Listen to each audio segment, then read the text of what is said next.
Welcome to the Bombshell Business Podcast, where driven fempreneurs learn how to become more bold, brave, and unwaveringly confident. Turn your dreams into actionable, marketable, and profitable plans and make your business irresistible. Welcome back to the Bombshell Business Podcast. I'm your host, Amber Hurdle, and today I am thoroughly excited to speak to Mr. Brian Boyd, who is the Chief Social Officer of BrandStar and CEO of Media Connect Partners, LLC. Brian and his wife, Fran, founded Media Connect Partners in 2007. Based in Fort Lauderdale, MCP/BrandStar, so Media Connect Partners and BrandStar, delivers social media strategy and execution for clients around the globe, over 5 billion impressions monthly. Oh my gosh. Brian has over 30 years of technology and marketing experience and serves on several nonprofit boards. It's all about the ROI. I love that. Welcome, Brian, to the Bombshell Business Podcast. Amber, I'm incredibly honored. So I want to tell all the listeners, all of my bombshells today, that this has actually been an episode that I've held off on because while I know that so many people need direction with social media, and I mean, that is such a time-sucking struggle, even for me. I wanted to be very careful about who I brought onto the show to talk about it first, because there's a lot of shysters out there. Mm-hmm. There are a lot of people who learn something on a webinar and then they turn around and teach it themselves. And then there are people who get 5 billion impressions a month and have 30 years of technology and marketing experience. So and still try to be hip and cool for the other kids. Right? Yeah, because I mean, obviously you started when you were like 4. Exactly. Thank you.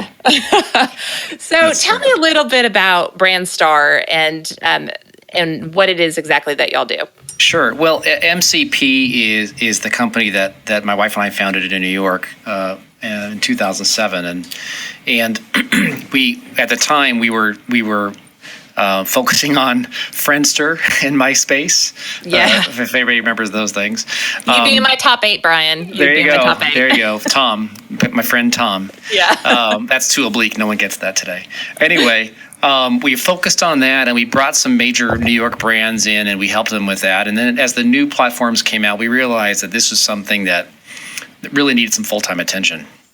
So we re-engineered our company and rebranded it as Media Connect Partners, and primarily focused on social media strategy and execution. Over the years, since 2010, we've worked in a lot of different verticals, but ironically, like 75% of our business was in the nonprofit kind of category, and faith. A lot of folks there. So that's been a big vertical of ours. Late last year, we met with a agency in Florida called BrandStar.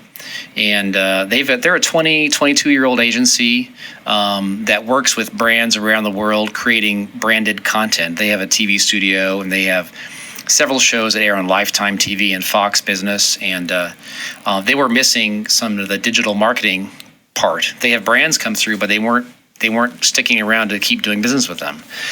And so we worked out I loved the CEO and thought he was great, and kind of worked out a plan. And so on January 1, we were acquired by BrandStar. So now MCP is a fully owned entity within the BrandStar universe, I guess. So now we've got, not only do we have our big social media arm, but we have a 40,000 square foot TV studio. We've got analytics teams, SEO, advertising, animation, graphics, AdWords, Google Grants, on and on and on.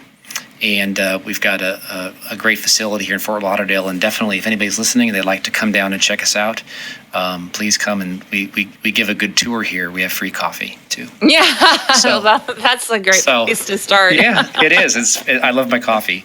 But, our focus is helping organizations recognize real ROI from social media. You kind of touched on it a minute ago. Listen, I hate calling myself an expert, so I never do that. But there are a lot of folks that tweet for you and then say, okay, I did my job, and then you're left wondering, well, what did I get out of that? Yeah. What was my conversion, or what was my ROI? I just hung up the phone before this call, before this talk with you, Amber, with the CEO of a global nonprofit. You know their name, but there's not many nonprofits bigger than they are. And we were talking about a new project, but he wouldn't leave the fact that, Brian, we've got to see, measurable deliverables out of this social media project. Yes. I'm like, I know we do. He said, and so we came up with some right there on the call, and that's how we stay employed, is by delivering, ROI or those KPIs, key performance indicators, measuring those. So that's kind of what makes us different, I think. Yeah, that's and really what piqued my interest when you and I chatted on the phone, where we had a mutual friend who connected us. And so can we dig a little bit deeper there? A typical bombshell, and not every, but a typical bombshell has a brick and mortar business. Maybe it's a salon or spa. She might be an owner of a boutique. We have law firms. I'm just trying to go down my list of fitness centers, that sort of thing. Oh, cool. So very much in the business and hard to get on top of the business, which I think we all can relate to. So when you're using terms like ROI and KPIs, that's like, whoa, what is that? So how can you, if you can just maybe like back up just a little bit and talk about why do you want the expectation of return on what investment, and what is a KPI? So return on investment really is, you're investing something in your digital marketing strategy. It could be dollars, it could be time. We work with a salon, ironically, in Tribeca in Lower Manhattan. Great guy, his name is Lance Lappin. Little shout out to my friend Lance. Yeah. And he's on, what street is he on? Greenwich. I want to say he's on Greenwich Street, but right off Chambers in Greenwich, I guess. And West Broadway. You could edit that out. Anyway, for him, he's not really a technical guy. He owns a salon, and he deals with literally celebrities and all sorts of folks who come in there and get lots of work done, right? So social media for them is building a relationship outside of the 2 hours that person's there once a month. Mm-hmm. So it's becoming an expert in other areas and adding value, so that when you think of someone to take care of your hair or face or facial or whatever your needs are, nails, etc., you think of Lance Lappin. And so for him, having an increased engagement with a customer, so they come in once a month, but you see them online throughout the month, making comments or liking something, it shows you're building a longer lasting relationship with that client. I know that salons as hairdressers, maybe they rent a chair or they're there permanently, whatever it is. They build up a list of clientele that they keep with them, right? Yeah. Well, to keep them sticky and to keep them with them forever, beyond seeing them once a month, it's that long-term relationship. Now, are you making money off that? You aren't selling widgets or things. You're actually building a relationship that carries on in the future. So I think one measurable thing you can get out of that is that relationship. Yeah. And I think about, yoga studios or even fitness centers. It's way easier to keep a member engaged and happy and part of a community than it is to go out and have to find a new one that like fits that community and fits your brand and that sort of thing. So the ROI on that would really be measurable through your retention numbers, right? Yeah, and if you're putting out decent content, Amber, I'm talking to you, we're having coffee, and you're like, man, I really need to get my roots done. Listen to me, I have no idea what I'm talking about, Amber. And I say, you know what? I'll use Lance again. I use Lance Lappin, and great. Go to their Facebook page. You'll learn all, and you go there, and if it's a deserted wasteland, you're gonna be like, well, what's he talking about? Oh yeah. But if you see some before and after pictures, or you see some great stories, or a blog, or a day in the life of a customer who's come through and they had a great experience, whatever, you'll probably pick up the phone and make an appointment. And so that's, what does it cost them? Well, probably nothing really, unless you're doing advertising. It's telling the story, I think, of what you do beyond just shouting, "Hey, buy our product." You're telling a story. For example, and this maybe would relate. If you're thinking about, let's say, you have some extra funds and you want to donate to a cause. In my parents' era, they would donate to a cause based on a name.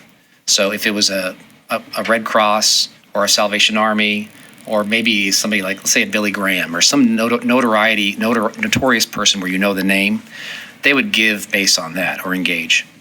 In my age group, we would give based on a cause. So building a well or going in and for hurricane relief, et cetera, because there's a cause there. But the younger generation, the 18 plus millennials, they want to see results and they want to hear a story about it. So, okay, I understand you needed a well built in this village, but show me what happened. How did they react to the well? Show me the after effects of it. Oh, the kids are able to go to school now because they had fresh water, and now the grades are up, and now they're going to college. The things that happened, that story, if you tell it, that connects, and that's how you use social media. So we may not be building wells in a village, but you're doing something that has a story behind it. Well, you can share that story with an iPhone, and you don't need to overproduce things. You can get it out there, and that's, I think, one of the the things that people forget about when they are working in social media. Yeah. So this it makes me think about, and I say this very frequently, but when I was in college, I was on the debate team, and I was I don't even remember, but I got all the stuff that somebody else would create the subject, and then I listened to their argument, and I had to come back with an argument with no background, no warning, no nothing. I just had to respond. And so when we rehearsed, I would get in my head, and my coach would always say, Amber, what's the impact? What is the impact? If you don't have the impact, you don't have an argument, you don't have a story, and you're not going to win. And when I think about that with branding and, especially social media, if there's no impact, then where are you really going with this? So maybe for millennials, but maybe I'm Gen X, and I'm kind of skeptical because that's what Gen Xers do, right? Right. So right. If you're not telling me the impact, then why do I care? Right. Yeah. And it's something to take home. So, if you're a salon and you want to build up your database, I'm assuming that most salons have sort of a salon management system they use, right, to keep track of appointments and history. And so when I come in, they can do a little bit of research and say, oh, hey, Brian, how was your anniversary? I know your anniversary was last week, because they've written that down, right?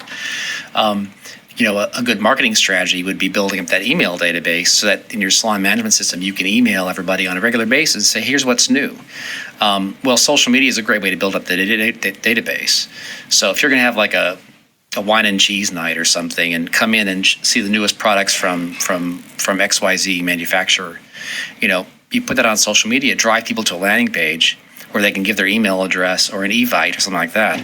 Those are all conversions. Those are all things you can measure and say, wow, this is really working. Yeah. Many of our organizations put a dollar amount on an email address.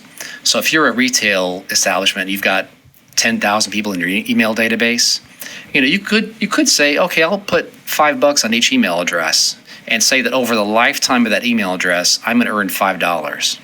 Now, the dollar amount may change, but you can say, okay, well, I got $50,000 worth of email addresses in my system. Yeah. So that's not a bad thing, is to use these tools to have something that's sincerely measurable. So, invite people in for a gathering, gather their email addresses, market to them, or give away. I know one organization that has a giveaway every month, and they just never stop. Every month it's a new giveaway, and they collect email addresses. It's significantly impacted their business for the better for it building the database.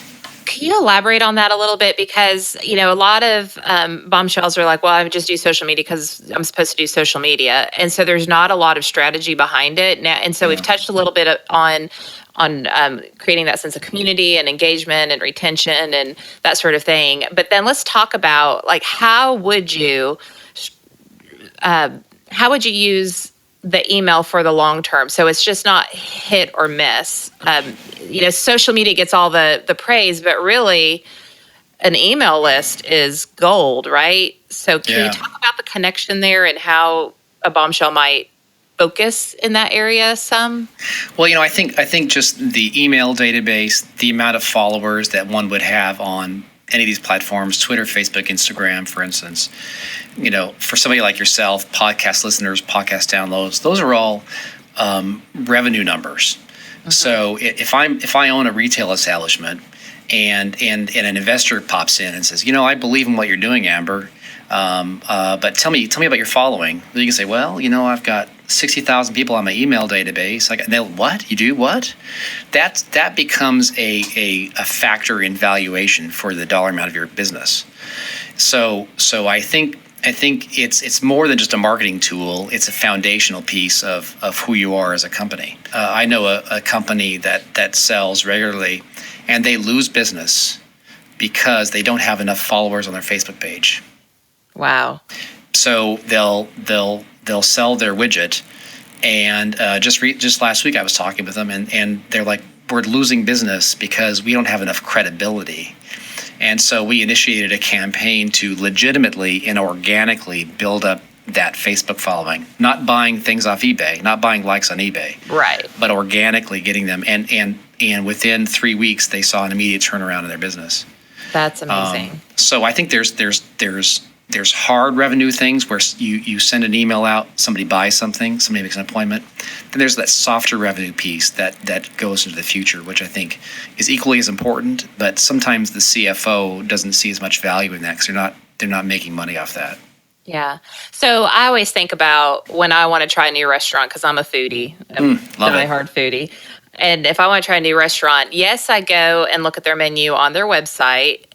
And I want to see pictures, and I want to see what the ambiance is going to be like. But then I go to Facebook and I look at what they've been posting, and I look at what other people are saying, and I look at their reviews. And so that is more of like in time active way for me to evaluate if I belong in that business. Yeah. Perfect. Well, I'll tell you what. Here's another case study, if I can give you one. Absolutely. In Tulsa, Oklahoma, any Okies out there? Oh, I see your hand. Raise your hands. Okay, I see them. I can see two ways. You got a great system here, Amber. This is awesome. How we can do this. In Tulsa, Oklahoma, there's a restaurant called Sushi Hana, and they've got two locations, one in South Tulsa and one on Brookside. And Sushi Hana is owned by husband and wife, Kenny and Kenny and I forgot Kenny's wife's name. Shirley. And they had a situation where they weren't getting enough reviews. And so just like you said, Amber, you hear about the restaurant, you go online, and you want to see what people are saying. And that really is a deciding factor if you're going to make a reservation or not. Yeah. And so what we did is we created a brand new website called sushihana-reviews.com. And we created little business type cards that go in their in the check wallet when they deliver the check at the end of the night, and it encourages them to leave a review at sushihana-reviews.com. And it's a simple landing page with two buttons, one for Yelp, I think both for Yelp actually, and one for TripAdvisor and one for Yelp. That's right. Genius. So with one click, and it's above the fold, it's responsive, meaning it works on a mobile phone. With one click, you direct them right there, leave a review. Positive or negative, you don't care. You're trying to get the reviews in. And it was pretty successful.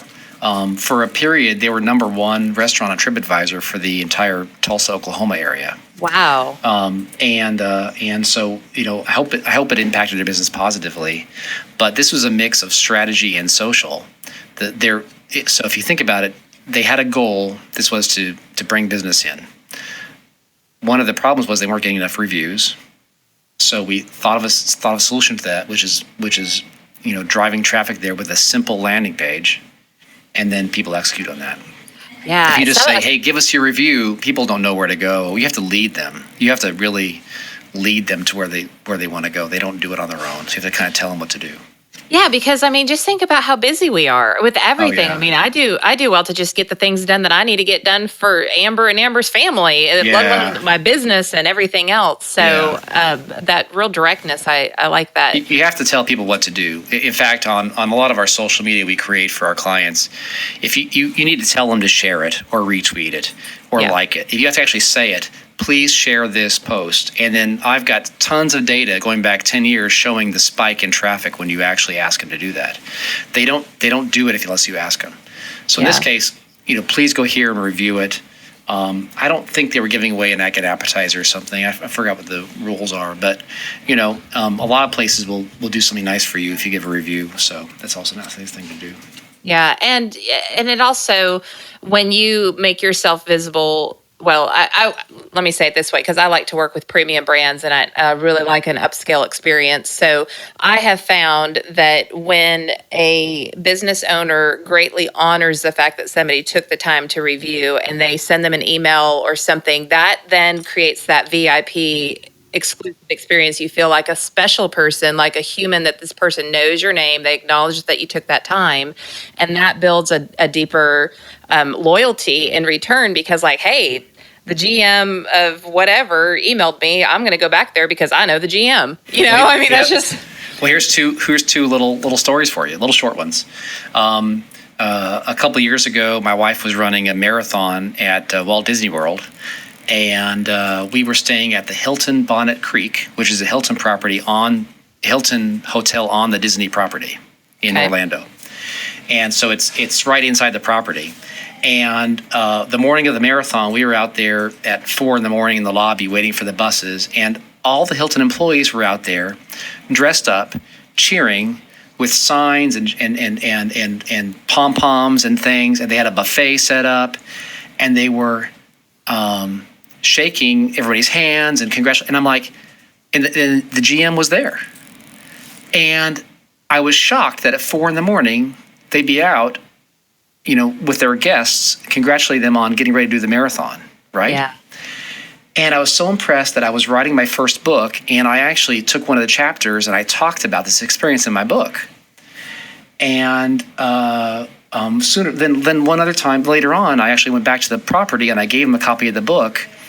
And now we've been friends ever since. Yeah. So tell me about that. What's this book? You have a book out. It's called Social Media for the Executive, and it's on Amazon by Brian Boyd. You can find it. Okay. But I was so impressed with that experience that I tweeted about it. I shared about it. I even wrote about it in my book. Yeah. Now, I don't know if they generated any revenue about that, but who would have thought that somebody in that boardroom, in that meeting room, said, let's get up at 4 a.m. and cheer these people on. That the ripple effect it would have. You don't know. And American Airlines is another great example. I happen to be a big American Airlines fan, and little known fact: do you fly American, Amber? I do, okay. But I like cheap old Southwest for cultural reasons too. No, Southwest is great. But when you board an American plane, this is getting kind of deep. They play music on the PA system, and when you land, they play music again. Well, I like the music. I like the music they play on American Airlines. On Spotify, they publish their playlists for the boarding and the departure of the planes. True. Stop. So you can connect to you can follow their Spotify playlist and listen to the boarding music or the departure music, the whatever the music. And I noticed that they were labeling the playlists incorrectly, and I couldn't read the names of the playlists. And so I tweeted American Airlines. That's about a month ago.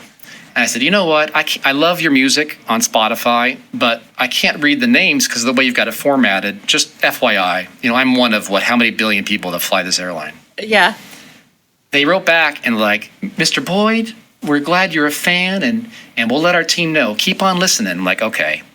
A half hour later, I noticed Spotify, they changed all the names of the playlists. Wow. And that's the power of social media. Phenomenal. I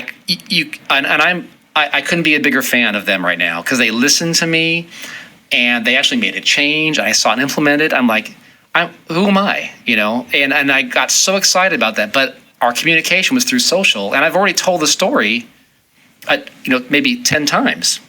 And it deepened your loyalty to the brand. And maybe the people listening here, right? Because this isn't some cold-hearted brand who just maybe I don't know, maybe they are, but this is an example where they treated me like a human. Yeah. And I think if maybe that's the bottom line here is social media is your opportunity to treat people with humanity and civility and build a relationship. There's plenty of people use social just to sell. I love it when you build a relationship and treat me like a human. I think that's your opportunity. Listen to me, tell me your story, interact with me, and I'll be loyal to you as well. Yeah, that's awesome. And beyond the impact of what that experience gave, I know every time. In fact, I was just at my salon the other day, and every time I'm there, I'm like, "Oh, is this a Pandora station? Like, what station is this? Yeah. Like, I want to know what this," because it was all my favorite music. There's tons of '90s music. I'm such a '90s kid, and that's a great strategy. That's a great social strategy right there. Like, tweet out your playlist of the day, and if that's another one of those things that bombshells can walk away with today. Yeah. So. Okay, so speaking of what we can walk away with, let's talk a little bit about KPIs, so key performance indicators. When a bombshell creates her social media plan, whether it's a short-term plan or a long-term plan, what are some examples of key performance indicators they can use so that they can measure the effectiveness of their time and their resources? Well, I'm not going to know the KPIs for every listener out there, but some ones that we see across the board. Impressions is a great number to measure. And so, after you listen to this podcast, write this stuff down and go put these in a Google sheet or something and write these down. So impressions is a great number. Impressions is how many people are exposed to your content. Amber, it doesn't mean a whole lot, but it is a number. Interactions is another good KPI. So how many people interact with your content? A like, a thumbs up, a upvote, a retweet, a comment, a share. We lump all those together in something called interactions. Add those all up and tell me what you did for the month of February. Then at the end of March, measure it again. Is it going up? Is it going down? That's a KPI. Yeah. A conversion is a KPI. So a conversion would be let's say an email address you acquired, a widget you sold, an appointment that was made. Maybe you have an email form on your website that people fill out and they submit an email request. That's a conversion. Someone's actually done something physically with you. Write those down and measure those. How about a click through to your landing page? I'm hoping that some of your social media content is interesting, and to learn more, you provide a nice URL where I can click through and learn more. Well, if you're using the right kind of tool, like a Bitly or something like that, we have our own custom tool we use here to measure this in real time. You can measure those click-throughs and say, hey, I had, this month 600 people click through to my website. Next month, 1,200 people click through to my website. Well, those are good numbers. Email acquisition is something we talked about a minute ago. Record how many emails you acquired this month and do it again next month. Let's keep track of that so we can see if that number is going up or down.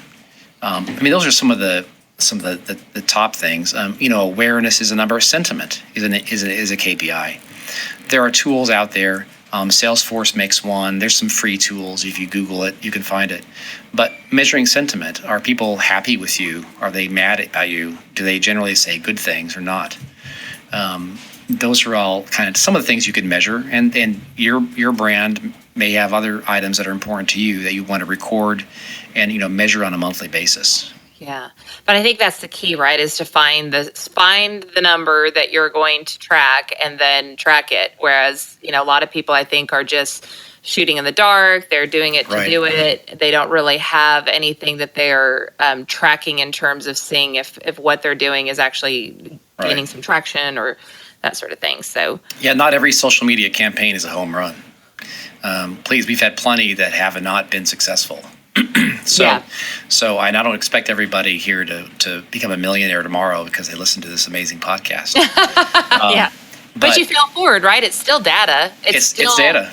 Yeah. And bad data is good data. Measuring something that didn't work is great because now you know what not to do in the future.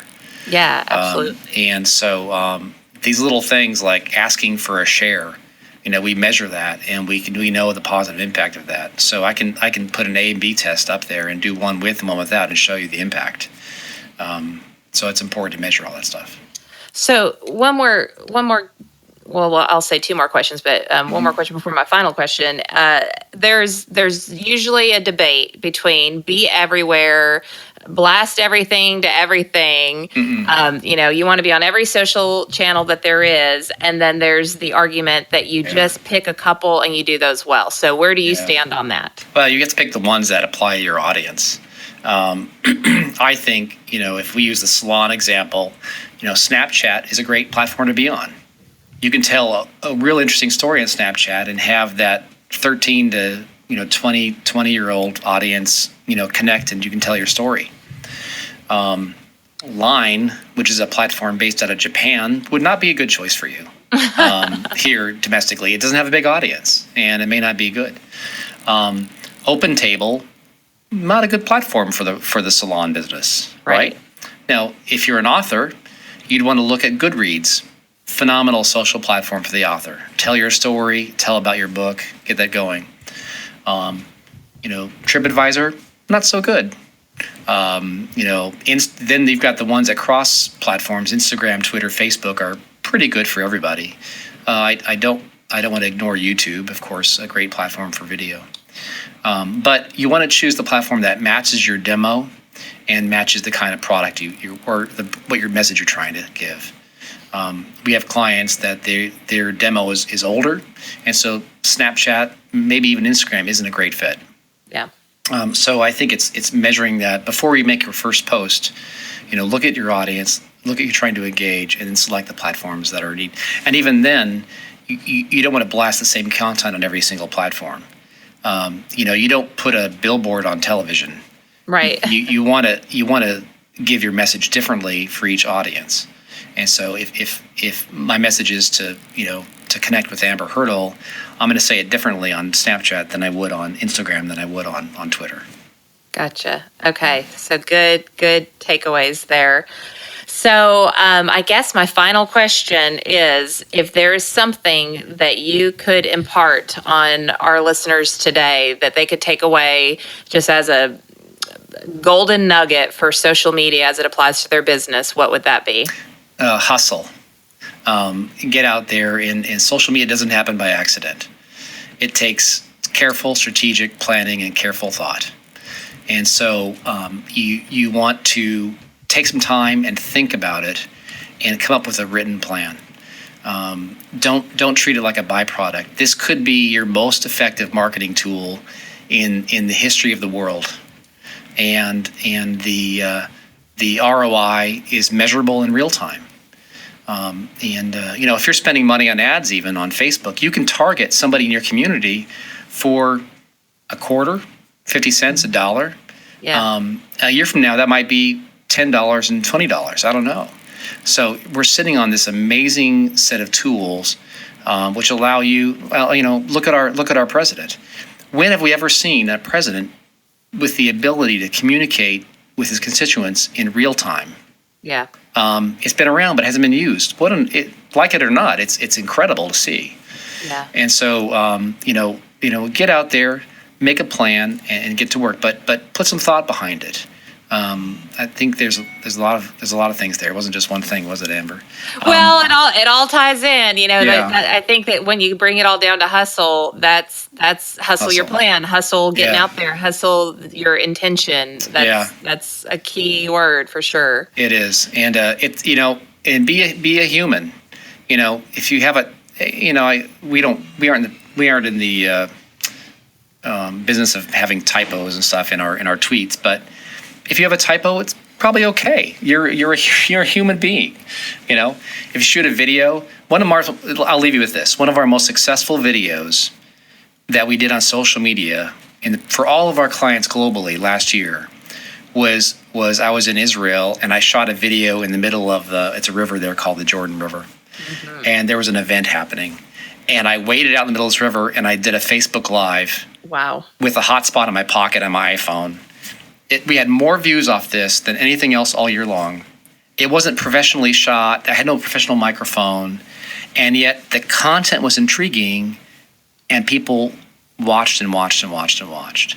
So, That's awesome. take that and think about that. The content is important too. Yeah. Awesome. Okay. Cool. Well, thank you so much, Brian, for being a guest today. You're a rock star. Thank you, Amber.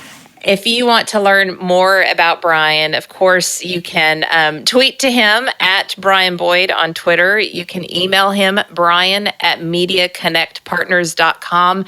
And then you can find out more about this whole experience and I'm sure find amazing content there as well at brandstar.com. And these will all be in the show notes. So get out there and hustle, be a human, respect the humanity of your customers and potential customers, and Just remember to be bold, brave, and unwaveringly confident, because that's the kind of fempreneur you are. Until next time, bombshells.